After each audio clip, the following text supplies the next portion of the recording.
Good day, class. We are done with our lessons for the whole semester from Units 1 to Units 5. So the succeeding video lessons that I'll be giving you are only additional topics that I think you will be needing before data collection. So I'll be giving one for instrument development, the validity, reliability, and software's use. Then another one would be on ethics clearance application and AYACO or animal permit application. A man cannot be a professor of zoology on one day and of chemistry on the next and do good work in both. As in a concert, all are musicians, but one plays one instrument and one another, but none all in perfection. This is according to Luis Agassiz. Simply, a piano cannot give us the sound of a violin, and a violin cannot give us the sound of the piano. This tells us the importance of using the appropriate instrument for your purpose or objective, because a poorly designed research instrument may lead to bad data, bad results, and conclusion. So what is a research instrument? We have touched this research instrument when we were talking about chapter 3 on your methodology on research instrumentation. So let's just review that. From our 3.4 lesson on research instrumentation, we discussed that the research instrument is the tool to get data, and there is a need to collect data with which to test the hypothesis or to answer the questions or your research questions in your SOO or SOP. And it is done through a variety of methods, procedures, tools, or techniques. And this research instrument refers to any tool that you use to collect or obtain that data, measure data, and analyze data that is relevant to the subject of your research. So we review also this part, the difference between the research instrument and research technique. Research technique is the way of collecting data. For example, you will be doing an observation. What tool do you use for this observation? So it could be a checklist. This is your research instrument. For example, the research technique is an interview. What would be the research instrument that you will use? You will be needing interview questions. For focus group discussions, on the other hand, what research instrument do you use? You have to have focus group discussion interview guide. So in Unit 4.4, we focus on how we write the research instrumentation part of the research methodology. In this video, we will focus on how we will design and validate the questionnaires. So first, we look at how do we develop a research instrument. A survey questionnaire has three parts. The first part is your informed consent. We will touch this when we go to ethics clearance application, where there is a checklist that can guide you on what to write on this part. It is not actually short, just like in the instruments that I usually see. It is very long, and the respondents need to agree before responding to the questionnaire. You can actually give this informed consent first before giving the questionnaire itself. In other questionnaires, like what we're doing, we give this informed consent at the first part. That's why I've written here, part 1 is the informed consent.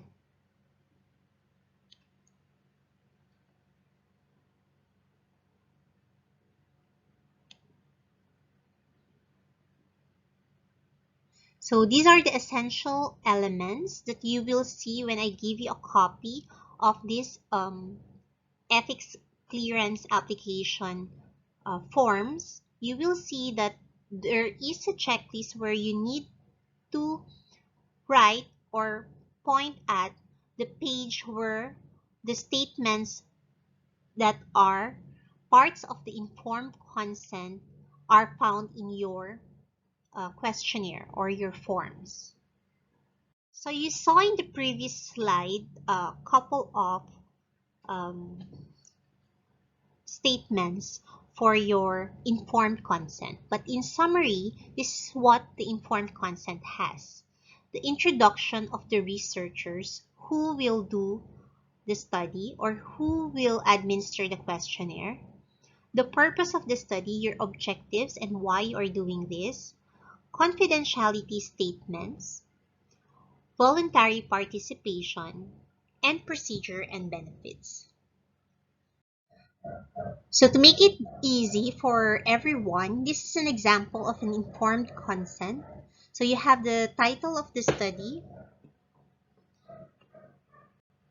Uh, of course, you don't have a funding agency, the investigators, the purpose of the study, the voluntary participation, procedure, benefits, and confidentiality.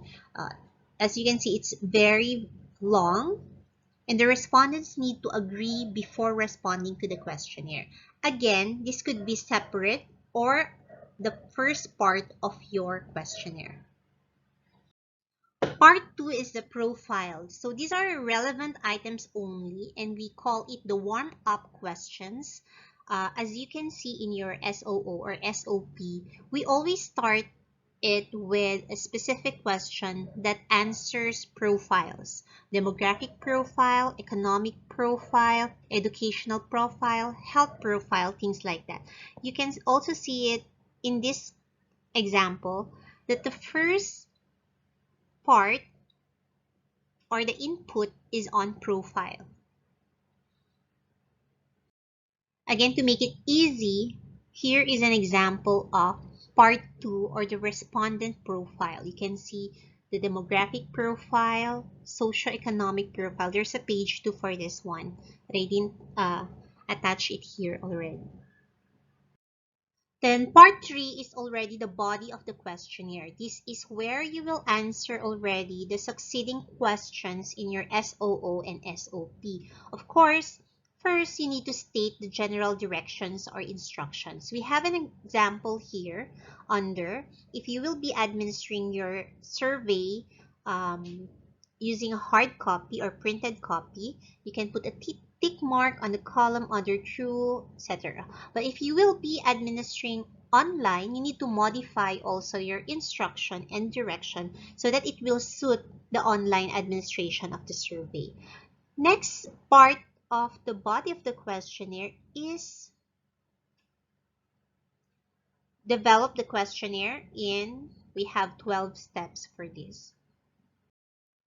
So before the 12 steps, we first review the difference between adopted and adapted. And adopted, we say, is when we completely copy or use the questionnaire done by other author, which is already tested and has already reliability and validity cautions. So you need to put under your methodology who is the source of this adopted questionnaire and the validity and the reliability coefficient. For adapted, or when you modify parts of this tool, you need to redo the reliability and validity of these tools because you will be changing it, modifying it according to the respondents or the environment or the language of the people that you will be using the questionnaire to. So step 1 is use the frameworks as the basis of the content domains. So frameworks, these are your conceptual frameworks or the theories that you've read from your RRL or included in your conceptual framework. This has the variables that you will be needing, that you will be answering in your SOO and SOPs. Number 2, break down the required domains. For example, under knowledge, what are the other domains? Knowledge about vaccination schedule, vaccination doses, vaccination contraindications. There are domains, there are factors under those domains. Next is make a TOS. This is a test of specifications. Later, we will discuss that in depth. And then decide the response format. Will this be a true or false? Will this be strongly agree, agree, strongly disagree. Write the items. So you write the items as many as you can because you will be removing other items.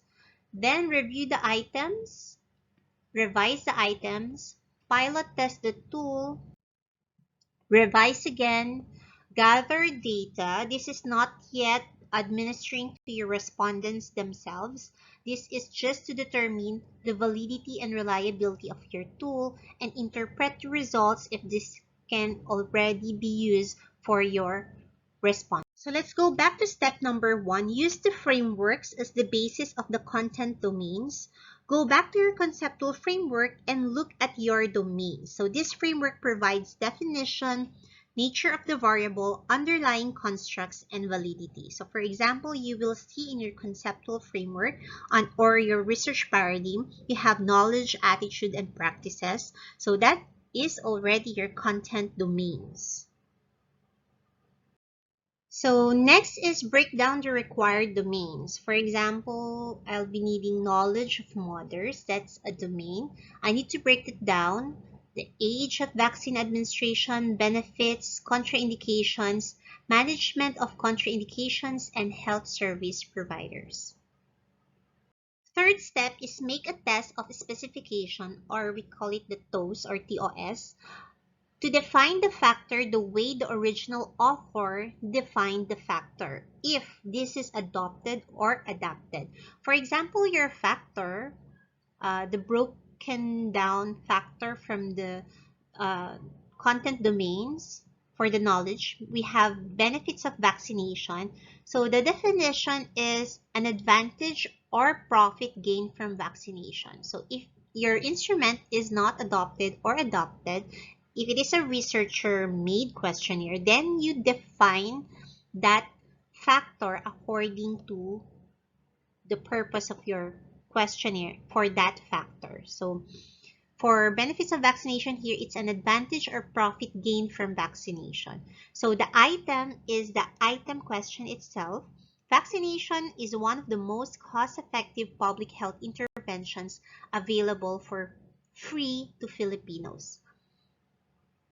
Next is decide on the response format. So this is how the respondents will answer the items. It could either be a checklist, they will just tick, or it could be rating scales, strongly agree, agree, strongly disagree, or it could be rubrics. It could be true or false. These are examples of response formats. We have the multiple response item, single response item, you check only one. Likert or Likert scale, you know that. Strongly agree, agree, neutral, disagree, strongly disagree. Where you need to assign quantitative values that you will be needing when you analyze your data.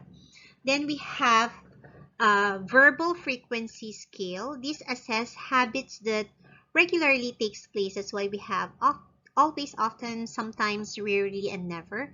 And we have ordinal scale. For this example, you check only one. Ordinal scale because the options are ordered. Like the first thing in the morning, a little while after awakening, mid-morning, just before lunch, there is an order. Then others, you see there's a force ranking scale, paired comparison scale, comparative scale, and the linear numeric scale. And there's more. We have semantic differential scale, adjective checklist, semantic distance scale, fixed sum scale, and multiple rating list. Number 5, write the items.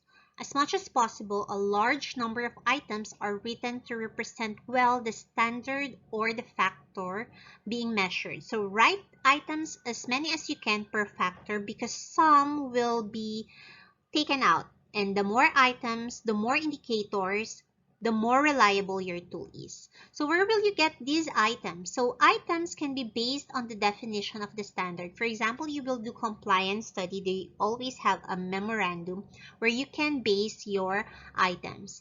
Or it provides the manifestation of the standard, descriptions from the references, or if you've already done preliminary interviews or open-ended surveys, you can add what are the common items that they, for example, for attitude, that they include on those surveys or interviews or focus group discussions. So a good questionnaire item should include a vocabulary that is simple, direct, and familiar to your respondents, clear and specific, not leading, loaded, or double-barreled, as short as possible, include conditional information prior to the key ideas, be edited for readability, generalizable for a large sample, and avoid time-bound situations. So example of bad items, your double-barreled questions.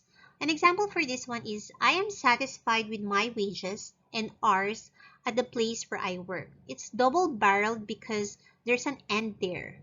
It could be that the respondent is satisfied with his or her wage but not satisfied with the hours at the place where he or she works. So that's double barrel. Next, bad item is double negative.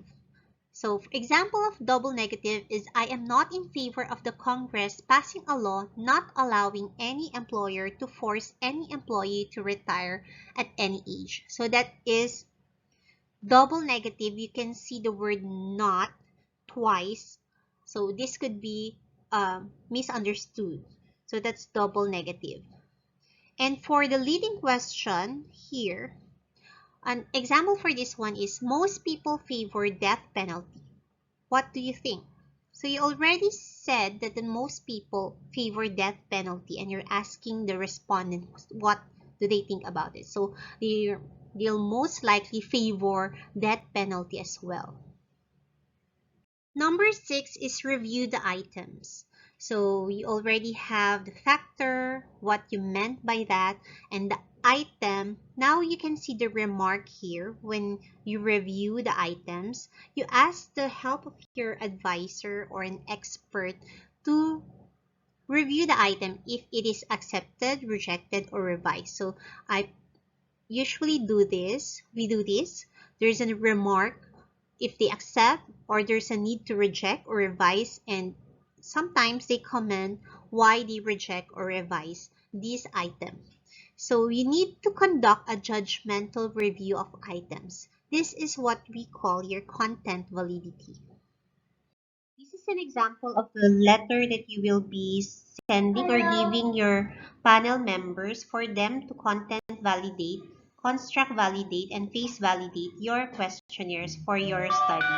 So this is for easy writing of letters for you already. Together with the letter, you will be giving them your statement of the problems or your statement of the objective, and also this clarity and validity assessment form. So take note that you will not be giving them your questionnaire itself, but your questionnaire needs to be in this format, in this clarity and validity assessment form. So you have here the objectives of the study, and what in your questionnaires will answer those objectives of the study. And then you will have here clarity assessment and relevance, or the validity assessment, where your panel members, your experts or your validators will be checking each of the items if it fits your objectives. This is the continuation of our sample clarity and validity assessment form. Number 7 is revise the items. So how will I revise the items? We also do this when you make your modules. You have at least 10 to 30 respondents, not the respondents that is included in your study, other than that. And you need to do or ask if the items are understandable. You need to ask or do a concurrent interview and concurrent feedback on items they do not understand. So you need to re-examine and revise a questionnaire. You need to first prepare a draft and gather preliminary pilot data. Then you lay out and make the scale easy to use. Each item can be identified with a number or a letter to facilitate scoring or responses later on your data analysis. So whenever possible, items with the same response formats are placed together. So make also self-administered scales visually appealing and self-explanatory, and respondents can complete it in a short time. So this should be concise but able to elicit the needed data. This needs to seek information that cannot be obtained from other sources. And the questions needs to be arranged in a sequence simple to complex. So questions are arranged according to SOP. So if you have knowledge, attitude, and practices, that is, you can also see the parts of the questionnaire must be on knowledge, attitude, practices, not practices, attitude, and knowledge. And this should pass, the questionnaire should pass the validity and reliability. We use numbers because we want it to be easily tabulated and interpreted. Therefore, when you revise the items, you need to also make sure that your instructions are clear, your statements are grammatically correct, and the vocabulary are correct. This is called your phase validity. Step 8 is pilot test the tool. So this is again for adapted, modified questionnaires, self-made questionnaires. For adopted with an O, this already has validity and reliability coefficients. Because pilot testing of the tool, its purpose is for validity and reliability of the instrument. Again, when you pilot test the tool, you will test the tool itself with a similar group of respondents, but not your respondents themselves.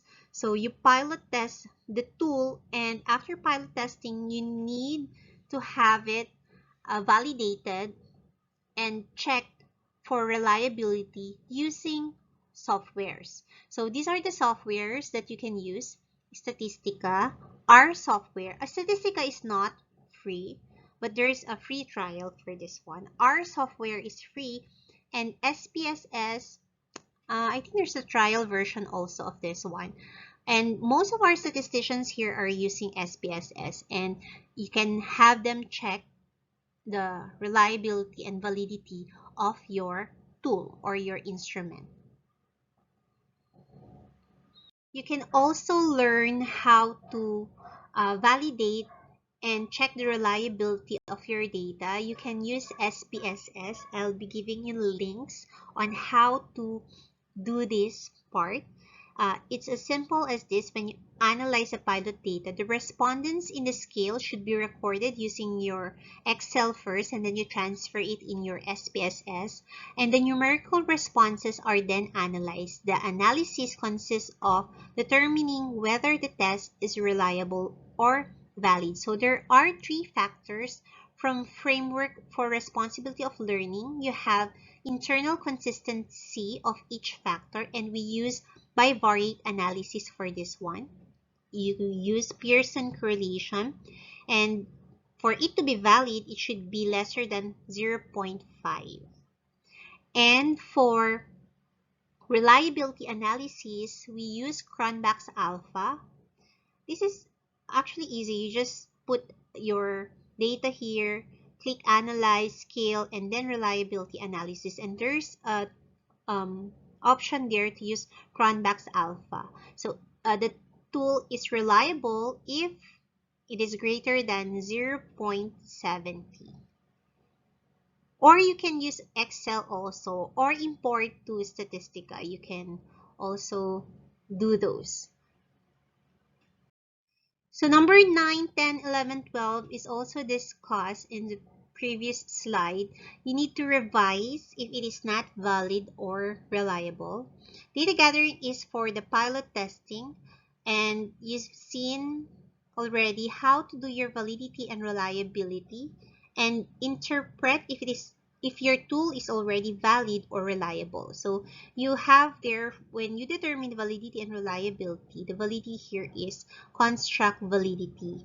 When you check per construct or per domain, if it is valid.